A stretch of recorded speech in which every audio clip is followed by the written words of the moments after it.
Thank you for joining me again. This is a Tarot in White Oracle where we get into the cloud.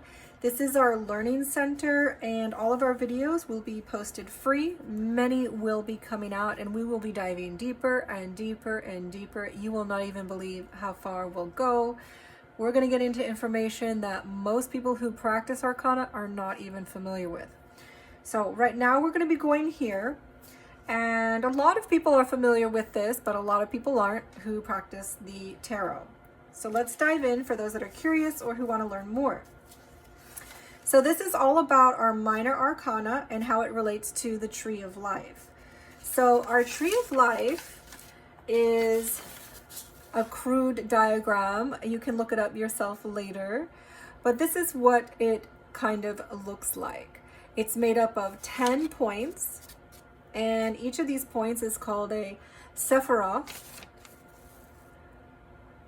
And there are lines that connect all of these points. There's 20 lines. Now I'm going to show you something cool in another video about those 20 lines that most people are not aware of. But in this video, we're just focusing on the Sephiroth, the 10 points.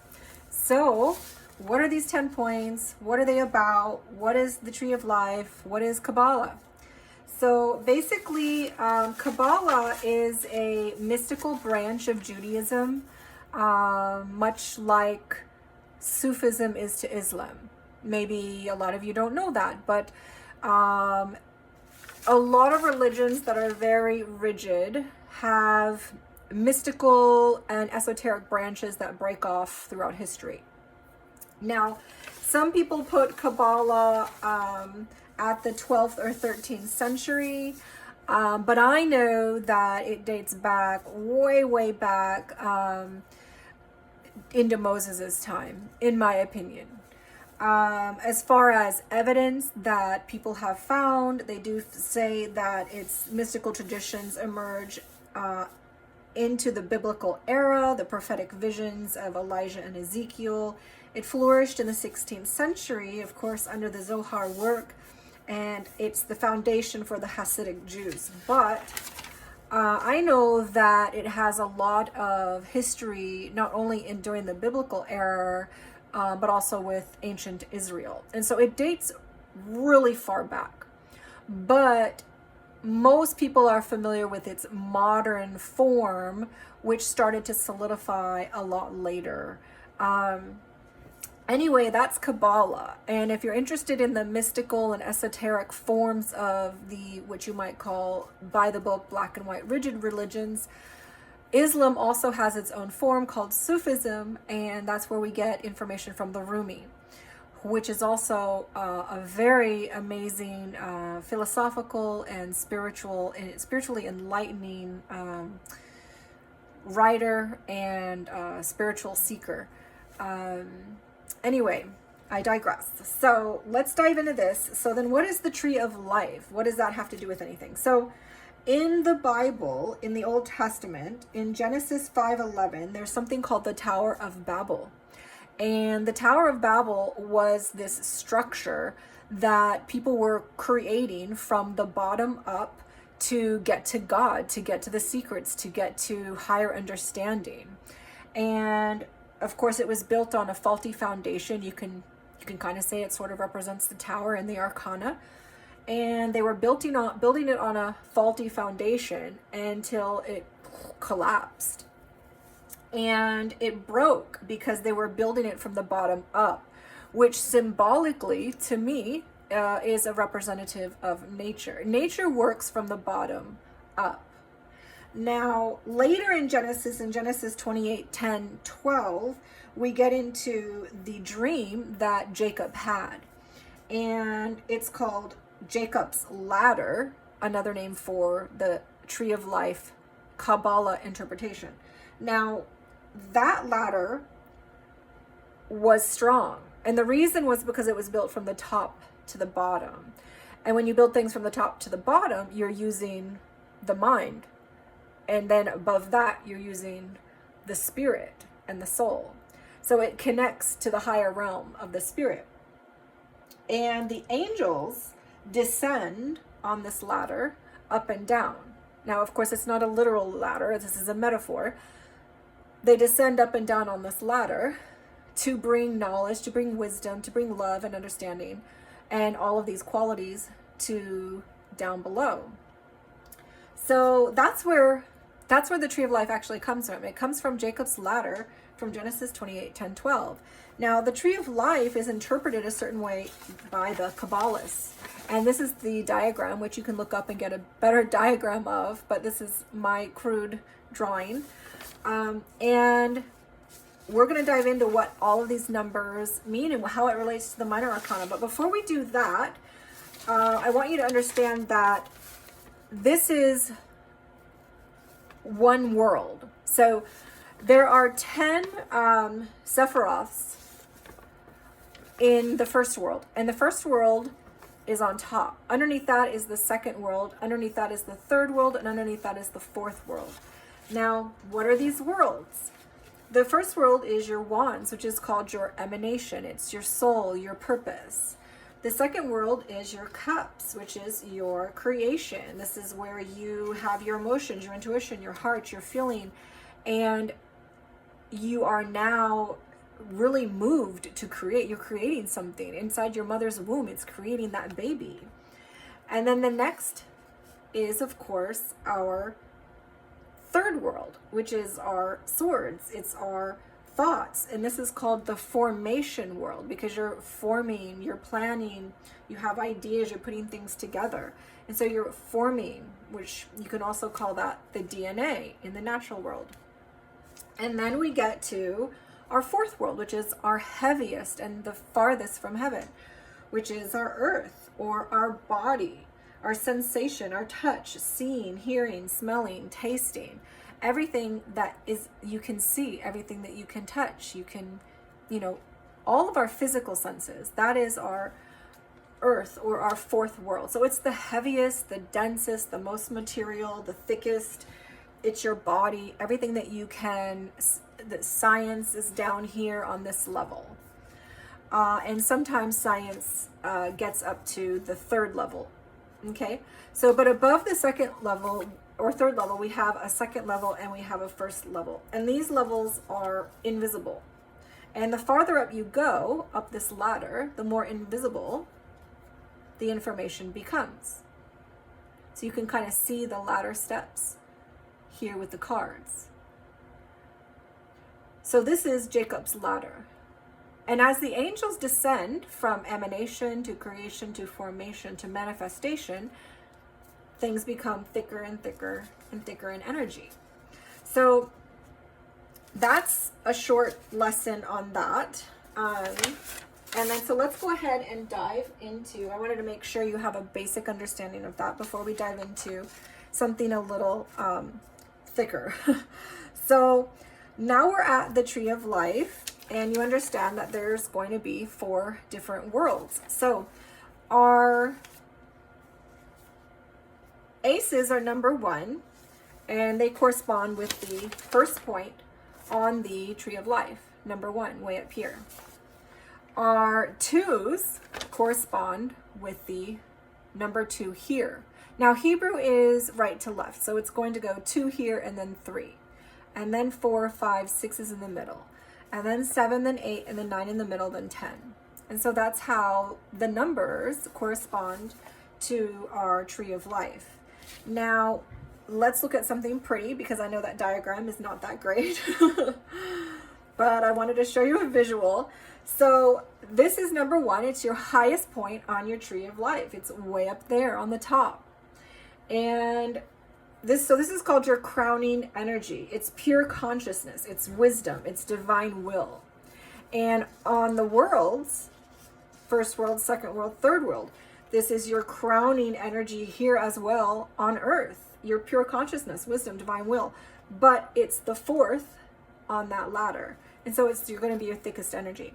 And then when you move to number 2 is wisdom, insight, and the divine spark. And so this ladder looks like this. And you've got your divine spark. And that's why This has a strong sense that's connected to the soul. So soulmate, twin soul is related to this card because it's very connected to the divine spark. Okay? Wisdom, insight, divine spark, soulmate card. Wisdom, insight, divine spark. This person is trapped in their mind and they need to use insight. They need to get a divine spark to push them out of it. They need to use their wisdom. This person is finding their balance because they have insight and wisdom. They're using their insight and wisdom. So we go to number 3. Number 3 is on our tree of life. It's the Sephiroth. That means discernment, contemplation, and understanding. So this is what is happening. When you look at 3 here, they're using understanding and they're working together. This person is contemplating about moving forward into the future.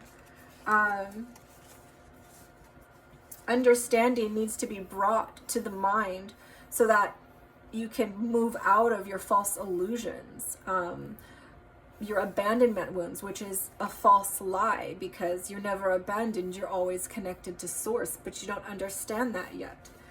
And when you're here, you of course need to use your discernment because you might be going into third parties. You might be drinking too much. And so there's a strong sense of equality that has to do with each Sephiroth in the tree of life that associates with the Minor Arcana. So number 4, I'm not going to go through each one. Oh, our camera just fell. So I'm not going to go through each one, but this one here basically is about mercy and kindness, expansion and love and compassion. So that's our number 4. And so when you look at 4, you can see that even though this person is very tight with the purse and controlling and possessive, there's a strong sense that this person needs to expand. They need to use mercy and kindness if they want to expand and grow in this life. And of course, these people are having a lot of fun. They're expanding their love and their compassion. This person is trapped in a lack mentality, and they need to apply some mercy and kindness to themselves so that they can be brought out of that. And of course, this person is expanding because they're going into meditation and prayer and integration, and so they're expanding in their growth. So number 5, we have severity, judgment, discipline, restraint, and strength. And when we look at this card here, so when we look at our 5s, I wanted to situate that camera. We were having technical difficulties. That's what happens when you're earthbound, okay? So we have severity, judgment, discipline, restraint, and strength. So, of course, you're going to have to use strength in this card because there's conflict, there's competition. You're going to have to use restraint because there's a lot of karmic baggage, karmic behaviors. There's you don't want to be punching someone in the face either. Of course, you're going to have to use judgment here. And you're going to have strength to get out of this mind loop that you're in, right? And of course here, you might need to use discipline because you're overspending. Or if you're in a scarcity mindset, you're going to need to use discipline to get your mind out of that and your strength. And learn to restrain the money and the emotions that are leading you down this dark space, right? So you can relate these qualities to the cards. So with 6, of course, this is about beauty, harmony, compassion, balance. It's the middle road. This person is moving forward into a new chapter. They're finding that middle road and they're leaving the things behind. And of course, this person has victory, harmony, and beauty there. And of course, we have balance as well as that's included in the Sephiroth number 6, and that's also what's on our Minor Arcana. This is about balancing, equal give and take. And of course, we have this card, which is about the harmony between your past and your present, your past life and your present life. And then we have 7, which is about victory, endurance, triumph, persevering, and lasting power. So it's like you're pushing forward and you're meditating, you're finding that peace within yourself, you're triumphing, you're persevering. You have endurance, lasting power, because this person is trying to figure out what are they going to invest in. They're waiting and waiting, and so you have to have a lot of endurance and patience in order to do this, and so you have to have perseverance. This person is also in a place where they need to make a decision. They're not really sure, because sevens are all about, remember, numerologically, about that reflective quality. They're reflecting so much on the past, reflecting on the things that you can learn from before you move forward. But this person's kind of stuck in that cycle of, I don't know, the past keeps coming back. I'm not really sure what direction to take. FOMO is happening, fear of missing out on things. And so there's a strong sense of needing to persevere forward. So we have that with all of these. You can see the qualities that are in each Sephiroth in these, and they work very well. You would, in my opinion, we're going to go a little bit deeper in another video, but I do think that there is a deliberate structure that was created when the cards were created. But okay, so then we get into 8. We've got splendor, majesty, submission, humility, dignity. Of course, she's creating her dignity, her majesty. We've got a strong sense of majesty, power here, and dignity. Humility, and majesty. She's walking away from the things that no longer serve. This person is trapped, and they're not really sure what to do. They need to get into their dignity, and their dignity is being totally stripped away. And so dignity is, it's often the quality of the card, or it's the opposite state of the card, depending on if it's a positive or a negative influence. So with number 9, we're in foundations, a channel, a conduit, divine energy in the material realm. And so as we descend down this ladder, we get further from heaven and things get thicker. We go from more emanation energy to creation energy to formation energy to manifestation energy. And so right now we're on our foundations. We're building our foundations. Things are really strong in the earth realm. We've got all this stuff that we've worked for, and we've got our foundation now. We're happy. Of course, here, this person has been struggling because they've been trying to build their foundations, but they've been taking wrong paths. And so these wrong paths have been leading them to struggles and struggles. But they're persevering, and they have the energy of wanting to build that foundation. And so they keep moving forward. And of course, this card is very connected to the higher realm. So once we get down to our heavier energies, though, what's interesting is you do have cards that start to reconnect you to heaven, because it's like, hey, you're so far down. We don't want you guys to forget that you're actually connected to source, and that the spirit realm is here to guide you. And so we're going to give you some more energies down here to remind you to reconnect. And so this is one of those cards that kind of is reconnecting you. This is your wish fulfillment, emotional fulfillment. But there's a strong soul tie to this, because it's also a cup card. It's an emotional card, an intuitive, tapped really, really well in that. And then, of course, we have this card where this person is just trapped in their mind with stress and anxiety and woe and concern and nightmares. And they really are forgetting, but you can see in the background, any really inspired or good tarot artist is going to have light somewhere in the back, because you can see that one white bird. They're forgetting. Remember that you're connected to source. Remember you're connected to source, because the 9s are all about channeling and the conduit, the divine energy in the material realm and your foundations. And so this card has a lot to do with, remember, you're a conduit. You can tap into it. Don't despair.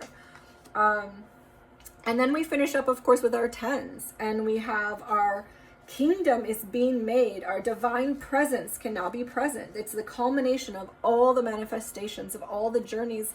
We've finally reached the end. And for some, it's for better, and for some, it's for worse, depending on the pathways that you've taken. And so we've got our 10 of Pentacles and this joyous, we've got our great foundations here on earth, and everything is beautiful and wonderful. And of course, we have that for our cups. Great emotional fulfillment, and we're just tapped into the divine power here. But these also are the culmination of all of our manifestations. And so for some people, it's led us to a place where we need to let go of a lot of hurt and pain before we can move forward. And for others, we need to let go of that struggle bus because we just keep resisting and resisting and refusing to take the path that our soul has meant for us. And so at the end of the day, we are very burdened, and we have to finally let it go at the end before we can begin anew. So this is how the qualities of each Sephiroth relate to all of our energies. And remember, our crowning energy is also very intuitive, but it is divine intuition versus, so our aces are divine intuition, whereas our cups are emotional intuition, human intuition. So there's a slight difference there. So yeah, so that's your lesson today for, the overall understanding of the tree and life and what it is and how it relates to the minor arcana. Hopefully this was helpful for you, and I look forward to seeing you in our next videos. We are going to be diving even deeper and deeper and deeper. All right, take care. See you later.